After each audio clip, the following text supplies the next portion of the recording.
رسول پاک صلی اللہ علیہ وآلہ وسلم نے فرمایا، بے شک ہر نماز اپنے سے پہلے والے گناہوں کو مٹا دیتی ہے۔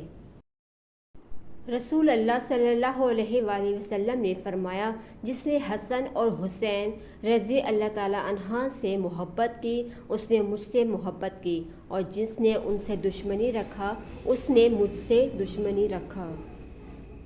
رسول اللہ صلی اللہ علیہ وآلہ وسلم نے فرمایا، ایمان کے 4 شعبے ہیں، ان میں بلند ترین اور سب سے اعلیٰ شعبہ لا الہ الا اللہ، اور سب سے ادنا شعبہ راستے سے تکلیف دہ چیز کو ہٹانا ہے۔ رسول اللہ صلی اللہ علیہ وآلہ وسلم نے فرمایا، آدمی کی بہترین خوراک وہ ہے جو وہ اپنی محنت سے کما کر کھائے۔ رسول اللہ صلی اللہ علیہ وآلہ وسلم نے فرمایا، جو شخص اللہ کی رضا کی خاطر مسجد بناتا ہے تو اللہ اس کے لیے جنت میں گھر بناتا ہے۔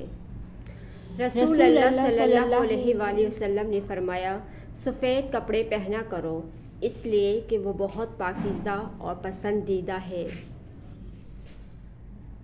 رسول اللہ صلی اللہ علیہ وآلہ وسلم نے فرمایا، جب کسی کو جمائی آئے تو اپنا ہاتھ منہ پر رکھ لے، کیونکہ شیطان منہ میں گھس جاتا ہے۔